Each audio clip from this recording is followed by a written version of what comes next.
हर पीर से जुमेरात अपने पसंदीदा show live with Adil Shahzeb को यूट्यूब पर देखने के लिए डॉन न्यूज के ऑफिशियल यूट्यूब चैनल पर आएं और सब्सक्राइब करके बेल आइकॉन भी प्रेस करें।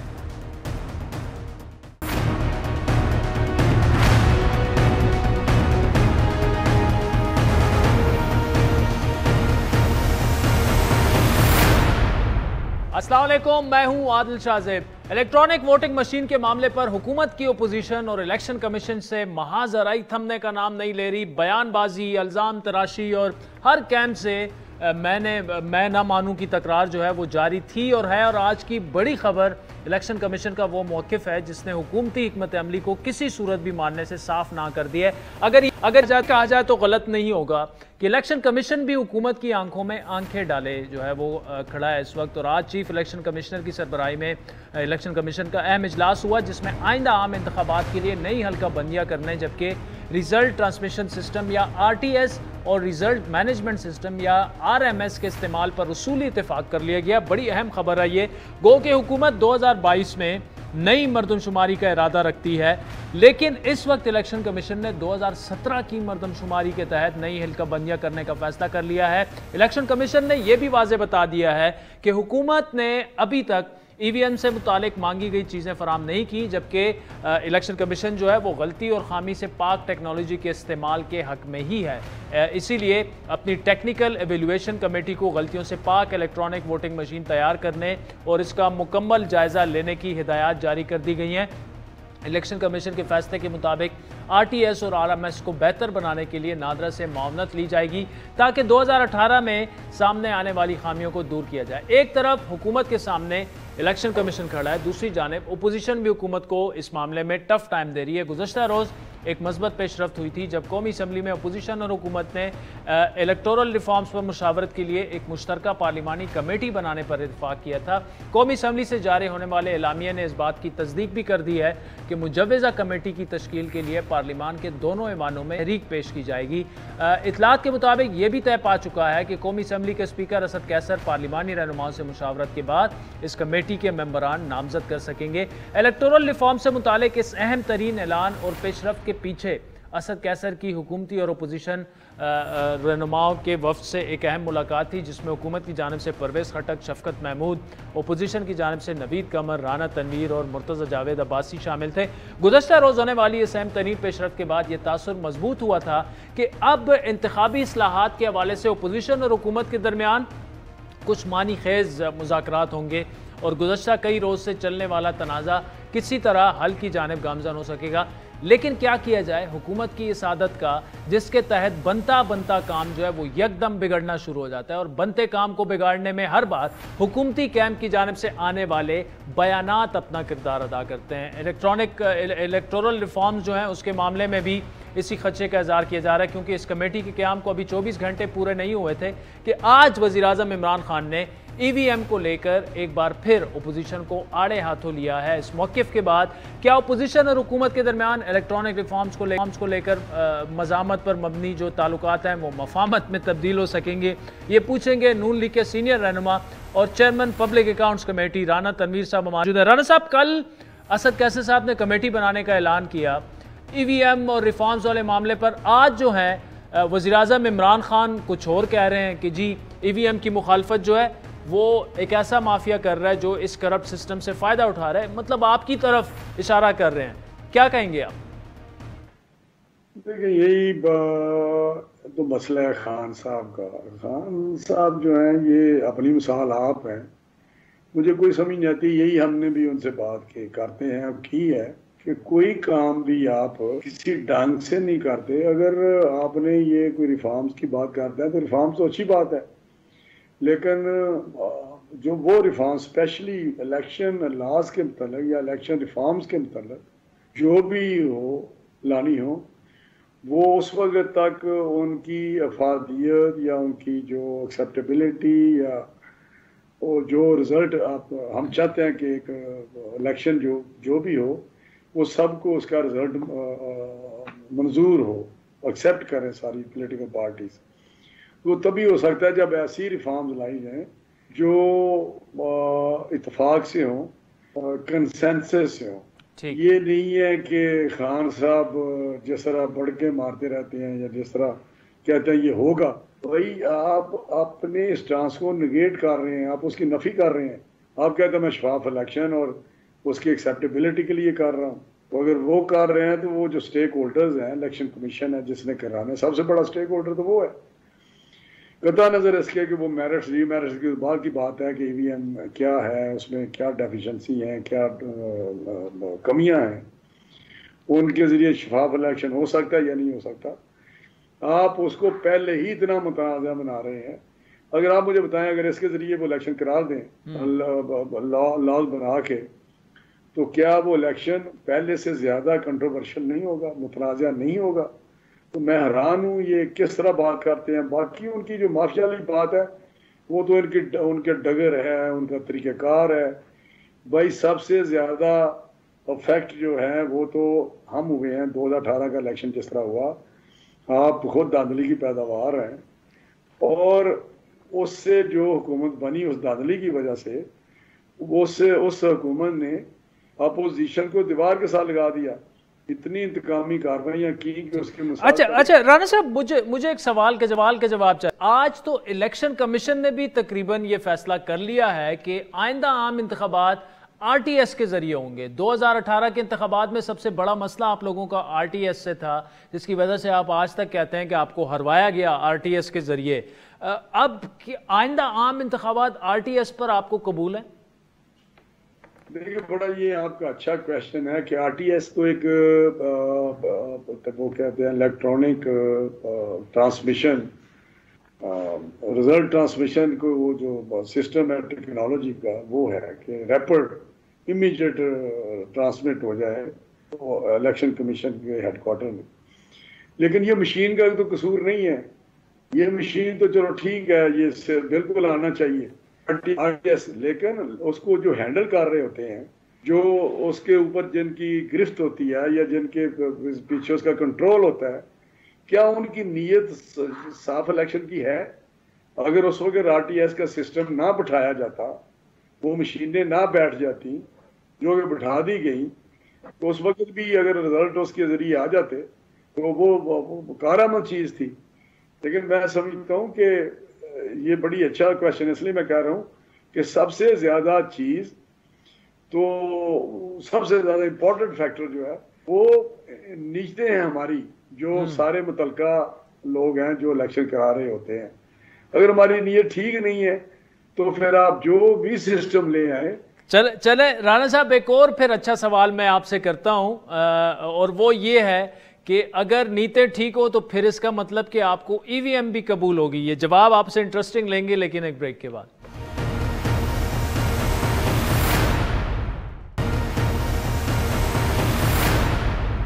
वेलकम बैक नाज़रीन। राना तनवीर साहब मुस्लिम लीग नून के सीनियर तरीन रहनुमा में उनका शुमार होता है, और ब्रेक से पहले उन्होंने बड़ी एक दिलचस्प बात की कि नीयतें अगर ठीक हों तो सिस्टम इतना मैटर नहीं करता। तो मैंने उनसे ब्रेक से पहले, जाने से पहले एक सवाल पूछा था। राना साहब, आपके सामने वो सवाल एक दफ़ा फिर रख देता हूँ कि आपको मतलब आरटीएस भी कबूल है, ईवीएम भी कबूल है, मामला सिर्फ नीयत का है?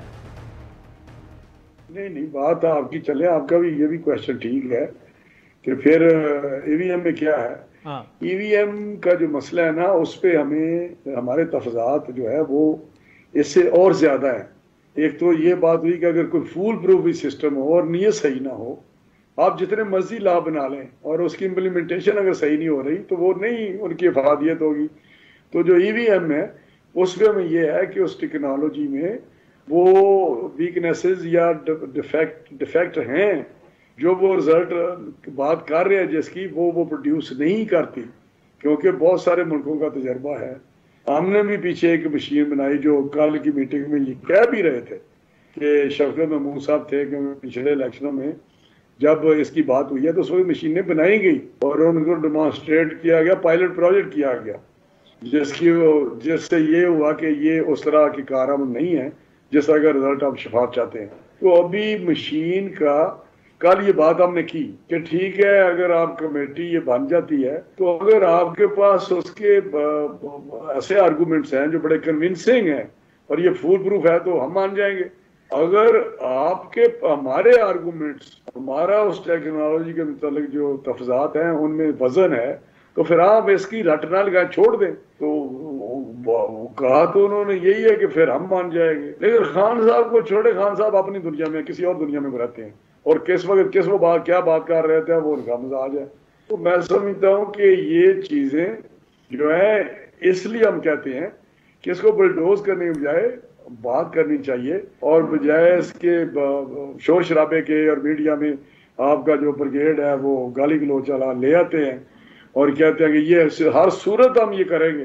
तो हर सूरत तो ये इस तरह तो नहीं मनाया जा सकता ना। उन्होंने देख लिया 3 साल हमें जिस तरह इंतकामी कार्रवाइयाँ की हैं, लेकिन अल्लाह के फजल से वो हमारे स्टांस सुधर ही हैं सारे, कि जिसके लिए हम जद्दोजहद कर रहे हैं या काम कर रहे हैं। तो ये मेरा ख्याल है खान साहब को अपने रवैये पे, जो कि गैर जमहूरी है, गैर सियासी है, उस पर जरूर नजरसानी करनी चाहिए। अच्छा राना साहब, आज मरियम नवाज ने यह कहा कि उनकी पार्टी को तोड़ने की कोशिश भी हुई है। बुनियादी तौर पर वो ये पैगाम शायद देना चाह रही हैं कि आपस में आपका इत्तेहाद जरूरी है। जाहिर बात है मुख्तलिफ आरा पार्टी में रहती हैं। शहबाज शरीफ साहब कुछ और कह रहे होते हैं, मरियम नवाज साहबा कुछ और कह रही होती हैं। एक ओपन सीक्रेट है ये अब तो आपकी पार्टी में। लेकिन जो पार्टी पॉलिसी है, क्या इस वक्त आप उससे खुश हैं? क्योंकि आपने माजी करीब में ये कहा था कि अब वक्त आ चुका है कि नवाज शरीफ साहब को पॉलिसी लाइन देनी पड़ेगी वरना पार्टी को नुकसान होगा। अब चूंकि मरियम नवाज पार्टी टूटने की बात कर रही है तो शायद उसी नुकसान की जानिब इशारा कर रही हैं। तो क्या अब आपके ख्याल में पार्टी पॉलिसी में क्लैरिटी आ चुकी है या अभी भी चाहिए क्लैरिटी? पहले तो बार बार हम बात करते हैं कि इसमें कोई, जो आप कहते हैं पार्टी में कोई ऐसा मसला है, वो है नहीं है। पार्टी मुतहद है, यकजा है, और जितनी भी कोशिश की गई इसको दबाने की, जितनी कोशिश भी की गई कि इसको किसी तरीके से कमज़ोर किया जाए या डैमेज किया जाए, वो आज भी पहले से भी ज़्यादा मजबूत पार्टी मुस्लिम लीग नून खड़ी है। बाकी रही बात वो जो आप बात कर रहे हैं पॉलिसी की, तो मेरा हाल है मियां नवाज शरीफ साहब हमारे जो कायद हैं, उन्होंने इसलिए अब निचली सतह पे, रीजनल लेवल पे, जो हमारे नीचे हमारे डाई हार्ड हैं, उनकी मीटिंग्स कर रहे हैं और उनको अपनी खुद वो उनसे डायरेक्ट बातचीत कर रहे हैं।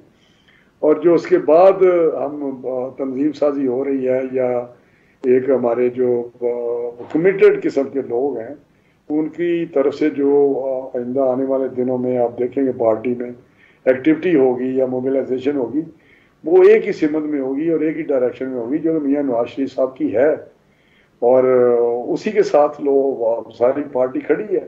शहबाज साहब देखें, राय देना, राय रखना किसी इशू के मुतालिक भी एक पार्टी, डेमोक्रेटिक पार्टी में होता है कि जी इस मसले का ये हल है, ये हल है, इस तरह करें। लेकिन जो एक पार्टी का फैसला होता है या कायद मुस्लिम लीग नून नवाज शरीफ साहब लेते हैं, वो उसके साथ सारे यकसू होते हैं और उस यकसुई के साथ ही चलते हैं, जिस तरह मियां नवाज शरीफ साहब वो लाइन दे रहे होते हैं। तो अभी मेरा लेकिन जो ये मीटिंग जब खत्म होगी तो आपको नजर आएगा कि पार्टी की जो वो जो एक बात कर रहे हैं कि पार्टी के अंदर थोड़ी सी एक थी तशदगी समझने कि एक लोगों की थी, और मियां साहब जब डायरेक्ट उनसे बात कर रहे हैं तो उससे मेरा वो जो गैप था वो फेल हो जाएगा, खत्म हो जाएगा, गैप खत्म हो जाएगा। राना तनवीर साहब हमारे साथ मौजूद थे। Thank you so much for joining us. नाज़रीन, बात करेंगे क्रिकेट की। ब्रेक के बाद सेनेटर फैसल जावेद आज उस मुलाकात में मौजूद थे जो पाकिस्तान क्रिकेट टीम और इमरान खान के दरमियान हुई। क्या बातें हुई, और आज फवाद चौधरी साहब ने बड़ी एक तफसीली प्रेस कॉन्फ्रेंस की कि न्यूजीलैंड और इंग्लैंड का दौरा क्यों जो है वो मनसूख हुआ। तफसीली गुफ्तगू करेंगे एक ब्रेक।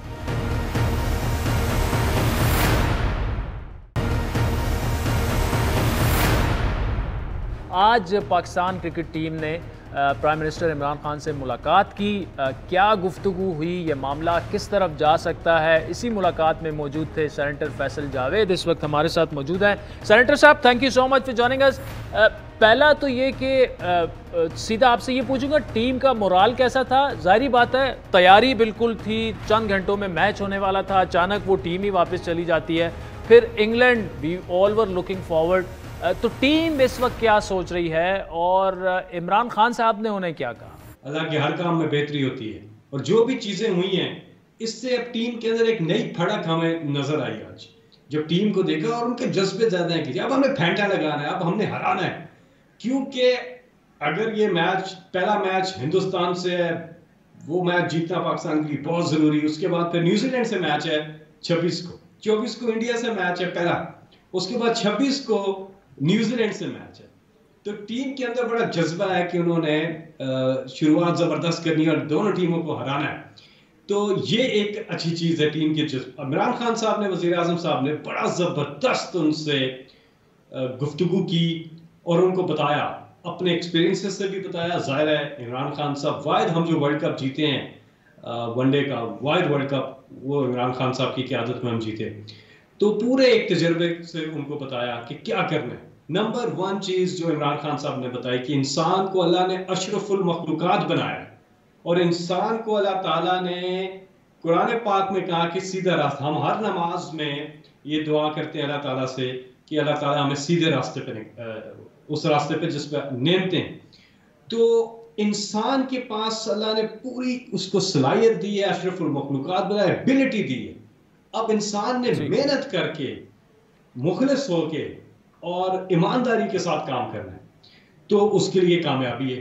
ये राज जो है, ये राज हम सबको इस पे अमल करना चाहिए। और क्रिकेट टीम को ये कहा कि अगर आप सारे खौफ के बुत तोड़ें, पैसे का बुत तोड़ना है, यानी कि जमीर का सौदा नहीं करना। आपको पता है हमारी क्रिकेट की एक हिस्ट्री रही है कि क्रिकेटर्स जो हैं वो मैच फिक्सिंग बिल्कुल रही है। अच्छा ठीक है। अच्छा फैसल साहब, क्या प्राइम मिनिस्टर साहब, देखिए हम सारे बड़े डिसअपॉइंटेड और डिसहार्टेड, स्पेशली इंग्लैंड ने जो फैसला किया उस पर देखिए कोई ऐसी वजह अभी तक सामने नहीं आ रही, न्यूजीलैंड की भी अभी तक सामने नहीं आ रही। तो इमरान खान साहब जो है उनका एक इंग्लैंड से एक ताल्लुक रहा है क्रिकेट की वजह से, अपनी फैमिली की वजह से, टाइज हमारे हैं। फिर ब्रिटिश हाई कमिश्नर जो हैं उनसे आज मेरी खुद बात हुई है, वो खुद भी वो कह रहे हैं कि ऐसा नहीं होना चाहिए था। तो इमरान खान साहब अभी तक उस पर खुलकर तो नहीं बोले, लेकिन क्या वो कह रहे हैं कि मतलब ये क्या इंग्लैंड ने क्या कर दिया? देखिए इस टीम मीटिंग में तो खैर ये वाली बातें नहीं हुई हैं। वो तो टीम की जो वर्ल्ड कप की वो मोटिवेशन, उनको एक टॉक दी है, उन्होंने बताया है, मेहनत के हवाले से बताया है, ट्रेनिंग के हवाले से बताया है, फील्डिंग को इम्प्रूव करने के हवाले से उन्होंने कहा है, और अटैकिंग बॉलिंग करनी है, विकेट टेकिंग बॉलिंग करनी है, विकेटें लेनी है। इस हवाले से उन्होंने ज़्यादातर टीम को जो वर्ल्ड कप के हवाले से जो तैयारी कर रही है टीम, उस हवाले से बताया है कि आपने अपना जज्बा नहीं हारना, हौसला नहीं हारना, हिम्मत नहीं हारनी, और मैदान में आपने ये सोच के नहीं उतरना कि अगर हम हार गए तो क्या होगा। आपने ये सोचना कि आपने जीतना है, तो जीत के जज्बे के साथ मैदान में उतरना है और मुकाबला करना है। तो टीम तकरीबन 1 घंटा प्राइम मिनिस्टर ने उनसे मुलाकात की है और मुख्तलिफ हवालों से उनसे बातचीत की, उनका जज्बा बढ़ाया, और बेपनाह टैलेंट है टीम के अंदर। फिर हमारी जो मैचेस जो मैंने आपको बताया किस तरतीब से आ रहे हैं, तो इंटरेस्टिंग एक चीज़ नज़र आएगी। और पाकिस्तान क्रिकेट टीम जो है, और कप्तान को ख़ास तौर पे बाबर आजम को उन्होंने कहा कि क्रिकेट जो है ना दुनिया की वाइड स्पोर्ट्स है जिसमें कप्तान ज़्यादा अहमियत रखता है, वो क्रिकेट है। और क्रिकेट के अंदर कप्तान का पूरा, उसने टीम लड़ानी होती है, पूरी चीज़ें करनी होती हैं, तो कप्तान का माइंडसेट जो है वो बहुत ज़रूरी है कि वो किस माइंडसेट से मैदान में उतरता है। उन्होंने कहा अगर आप हारते हैं लेकिन लड़ के हारते हैं ना, लड़ के हारते हैं, तो ये चीज़ फिर लोग बुरा नहीं मनाते, लेकिन आपने फाइट करना है और आपने मेहनत करनी है। कामयाबी अल्लाह ताला देते हैं, लेकिन आपके अंदर मेहनत का अच्छा फैसल साहब ये बताइएगा, आज ठीक है, आज जो पीसीबी के नए सरबराह हैं रमीज राजा साहब, वो भी इस मुलाकात में मौजूद थे। एक जो ये सिनारियो बन गया है क्रिकेट में पाकिस्तान को आइसोलेशन की तरफ धकेलने की जो कोशिशें हैं, उसके लिए क्या उन्होंने कोई प्लान अपना बताया, कोई शेयर किया कि कैसे इसको अब टैकल कैसे किया जाएगा?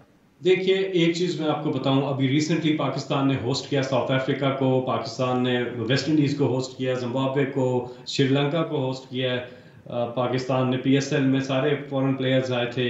और इसके साथ साथ जो हमने MCC जो लंदन बेस्ड क्रिकेट टीम है, उसने भी अभी रिसेंटली पाकिस्तान का दौरा किया है, यहाँ पे मैचेस खेले हैं।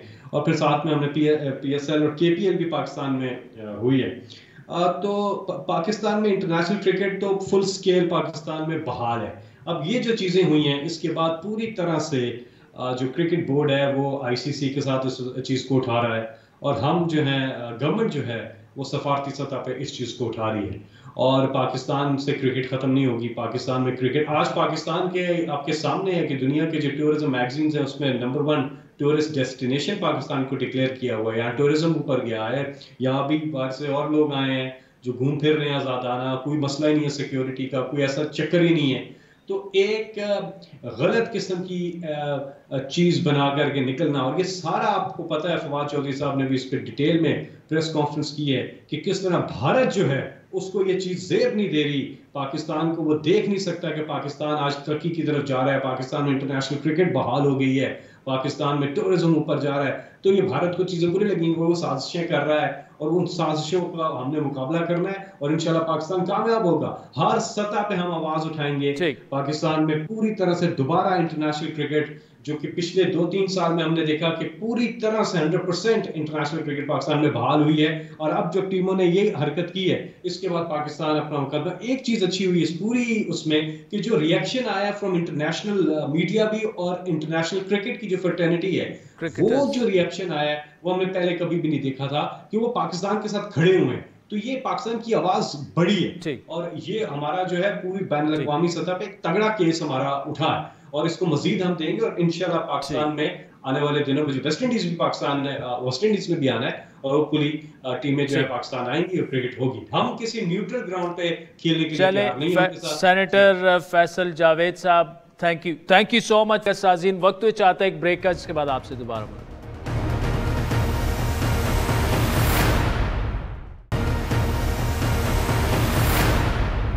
वेलकम बैक नाज़रीन। गवर्नेंस और कारकर्दगी को लेकर वज़ीर-ए-आज़म इमरान खान की हुकूमत पर सवालात उठते रहे हैं इन 3 सालों में। हर कुछ अरसे बाद इमरान खान की जानिब से अपनी टीम में रद्द-ओ-बदल को भी कारकर्दगी में कमज़ोरी के पैमाने के तौर पर देखा जाता रहा है। लेकिन इस सब कुछ के बावजूद वो निज़ाम जिसके तहत अपनी टीम की कारकर्दगी को परखा जाए, वजीरों से सवाल किए जाएं और कारकर्दगी तसल्ली बख्श ना होने की सूरत में उन वजीरों की छुट्टी हो जाए, ये वो निज़ाम है जो मजबूत भी है। और माजी में इस तरह की जो सज़ा और जज़ा का निज़ाम जो था या एक सिस्टम था वो हमें नज़र नहीं आता था। हुकूमत ने इक़्तिदार संभालते ही कारकर्दगी को जांचने और गवर्नेंस की बेहतरी के लिए एक निज़ाम मुतारिफ करवाया था, जिसके ज़रिए तमाम वफाकी वजारतों और डिवीज़नों की कारकर्दगी का जायज़ा लिया जाता है। इसी निज़ाम को बढ़ाते हुए आज भी इमरान खान ने वफाकी वजारतों के साथ, वज़ीरों के साथ कारकर्दगी के मुआहदे पर बाकायदा दस्तखत किए और माली साल 2020-21 में ये मुआहदे 1 साल के लिए किए गए थे, परफॉर्मेंस एग्रीमेंट, जबकि अब ये 2 सालों के लिए 2023 तक ये होंगे। अब परफॉर्मेंस एग्रीमेंट के निज़ाम को गवर्नेंस से मुतालिक अहम समझते हुए 2020 और 21 में तमाम वजारतों और डिवीज़नों की कारकर्दगी को जांचने के लिए इसको लागू किया गया और फिर 40 वजारतों और डिवीज़नों ने इस निज़ाम के तहत अपने लिए खुद ही मुआहदे तैयार किए और इस्लाहात, पॉलिसी, तरक्की और इंतज़ामी उमूर से मुतालिक 1300 से ज़ायद इक़दामात का उन्होंने इंतखाब किया और सेमाही यानी हर 3 महीने बाद तकरीबन 6000 अहदाफ की निशानदही की गई थी। आज काबीना के वज़ीरों से कारकर्दगी मुआहदे की तकरीब से खिताब करते हुए इमरान खान ने आइंदा साल अहम तरीन करार दिए, दावा भी किया कि उनको आइंदा हुकूमत कारकर्दगी ही की बुनियाद पर मिलेगी, ना कि तरक्याती फंड्स पर। और ये जो आखिरी 2 साल हैं ये क्रिटिकल है हमारे लिए, क्योंकि हमने बेसिकली पहला साल तो सरवाइव किया हमने। अब इंशाल्लाह हमारा टाइम है कि हम ये साल पूरी मेहनत कर लें, तो इंशाल्लाह ये हम उधर पहुंच जाएंगे कि आपको जो लोग कहते हैं जी मेरे हल्के के लिए MNA कहता है जी मुझे पैसे दो, डेवलपमेंट फंड अगर नहीं मिले तो मैं हार जाऊंगा। कभी आप डेवलपमेंट फंड से नहीं जीतेंगे, आप गवर्नमेंट की परफॉर्मेंस से इंशाल्लाह हम जीतेंगे। लेकिन जो असल बैटल है वो इस वक्त पंजाब की है और पंजाब में लोग बड़े कहते हैं कि जी देखें आपने बड़े चेंजेस कर देते हैं, ये आप फ्रीक्वेंट चेंजेस हैं। चेंजेस का कोई आखिर में याद नहीं रखेगा आपने चेंजेस कितने किए। लोग ये याद रखें कि आखिर में 5 साल में आपने रिजल्ट्स प्रोड्यूस किए या आपने नहीं किए। क्या वाकई हुकूमत की मौजूदा कारकर्दगी ही उन्हें अगली हुकूमत भी दिलवा पाएगी? इसका तयन तो आइंदा आने वाले सालों में तय किएगा, जो कारकर्दगी का टारगेट है वही करेगा। जून 2023 को ख़त्म होने वाले जो माली साल के लिए होने वाली 2 साला मुआहदे हैं, उनमें वजारतों और डिवीज़नों में 1090 इक़दामात उठाए जाएंगे, जिनमें से 2021 और 22 के दौरान 426 और माली साल 2022 और 23 के दौरान 488 इकदामात किए जाएंगे, जबकि इनमें से जो हैं वो 176 जो हैं वो रवा इकदामात हैं। वज़ीर-ए-आज़म की मखसूसी बराए एस्टेब्लिशमेंट शहजाद अरबाब इस सारे अमल की जो है वो निगरानी करते रहे हैं। आज वो ख़ुद हमारे साथ मौजूद हैं, जिनसे जानेंगे कि क्या उनके ये टारगेट्स और चैलेंजेस PTI हुकूमत को नया टेन्योर भी दिला सकेंगे। अरबाब शहजाद साहब, thank you so much for joining us. मैं इसलिए, आप मुझे ब्रेक में कह रहे थे कि इंट्रो बड़ा अच्छा आपने बनाया हुआ, क्योंकि मैं इस पूरे, जब से ये इनिशिएटिव हुआ है, 3-4 प्रोग्राम्स आपके साथ इस पर कर चुके हैं, और आज प्राइम मिनिस्टर साहब ने वो सारे मुआहदे जो हैं उनके साथ साइन भी कर लिए। अब सवाल अरबाब साहब आपसे ये है कि गुज़श्ता साल जो मुआहदे आपने वज़रा से साइन किए, जो टारगेट सेट हुए थे, जो एवेल्यूएशन हुई, उसका क्या बना? मतलब अगर किसी की कारकर्दगी अच्छी थी तो हमें तो पता नहीं है, किसी की अगर बुरी थी तो वो क्या था, और ये मामला कैसे? बिस्मिल्लाहिर्रहमानिर्रहीम, बहुत मेहरबानी। अच्छा, इस तरह है कि एक तो मैं पहले सर आपको ये ज़रा एक्सप्लेन करूं कि ये सिस्टम जो है ये एक इंक्रीमेंटल एक उस पर हम चल रहे थे। ये 2019 से शुरू हुआ, और उस वक्त एक कैबिनेट ने ये फैसला किया कि हम एक पायलट करें। हमने एक पायलट किया 11 मिनिस्ट्रीज़ का जी 6 महीने के लिए, और उसके जो लेसन्स लर्न किए तो हमने फिर कैबिनेट को बताया, और उसके बाद कैबिनेट ने यह फैसला किया कि इसको आप पूरे मिनिस्ट्रीज़ में वो करें, roll them out in all the ministries. So last year वाला हमारा फुल साइकिल था। लास्ट ईयर जो परफॉर्मेंस एग्रीमेंट्स हुए, उसकी जो एवेल्युएशन है वो जिस तरह आपने बताया कि हम हर क्वार्टर में एवेल्युएशन करते हैं जी, और फिर फाइनल एवेल्युएशन भी है वो हमने फिर प्राइम मिनिस्टर को के सामने रखी। ठीक, प्राइम मिनिस्टर साहब ने उसमें, अब ये बहुत सी चीज़ें ऐसी हैं जो हमने ऑब्वियसली फॉर रीजंस पब्लिक नहीं की, लेकिन the fact of the matter is कि प्राइम मिनिस्टर ने इसको काफ़ी सीरियस लिया है। अच्छा, और आज आपने उनको खुद भी सुना, उन्होंने अपनी तकरीर में भी कहा, आप मौजूद थे वहाँ पे, कि उन्होंने कहा कि मैं खुद क्वार्टरली रिव्यू करूँगा, और उसी की बुनियाद पर वो फिर अपने कोई फैसले करेंगे। लेकिन लास्ट ईयर की जो एग्रीमेंट्स हैं उसमें प्राइम मिनिस्टर ने उन तमाम मिनिस्टर्स को बुलाया जिनकी कारकर्दगी कमज़ोर थी, लेट्स से। अच्छा, हाँ जी, और उनको उनके जो परफॉर्मेंस है उनके सामने रखा कि ये आपकी परफॉर्मेंस है वगैरह वगैरह। सो मेरे कहने का मतलब ये है कि अगर आप नाम तो नहीं बताएंगे? हाँ, ऑब्वियसली मैं वो नहीं बताऊंगा, लेकिन कहने का मकसद ये है कि प्राइम मिनिस्टर इस सिस्टम को बहुत सीरियस ले रहे हैं। मकसद ये है, मकसद ये नहीं है किसी को सज़ा देना है, मकसद ये है कि जो प्राइम मिनिस्टर ने जो उनका एजेंडा है, जो उन्होंने वादे किए हैं, उनको इम्प्लीमेंट करना है।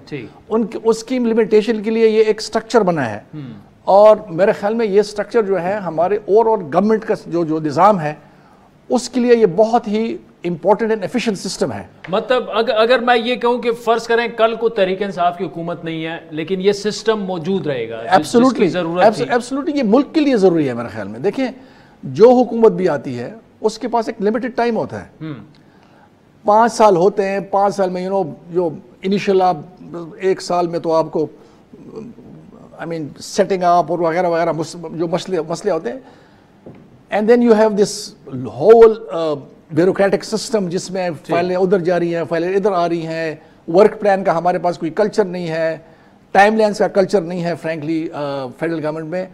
उसको हमने एड्रेस किया है, और मेरे ख्याल में ये जो सिस्टम है, मैं ये कह रहा हूँ कि फॉर एनी गवर्नमेंट अगर इस सिस्टम को सही तरीके से इम्प्लीमेंट किया जाए, और वो तभी हो सकता है अगर प्राइम मिनिस्टर जो है वो पूछे लोगों से, उसके बगैर तो ऑब्वियसली ये नहीं हो सकता। अच्छा अरबाब साहब, एक बात बताएं, वो ये कि ये प्लान जो है ये ऑन पेपर तो बड़ा अच्छा लग रहा है, लेकिन एक पॉइंट ऑफ व्यू ये भी है कि परफॉर्मेंस ही नहीं है, तो परफॉर्मेंस एग्रीमेंट किस चीज़ का साइन किया जा रहा है? नहीं, ये तो खैर आपकी ये तो ऐसी गलतफहमी है। परफॉर्मेंस क्यों नहीं है?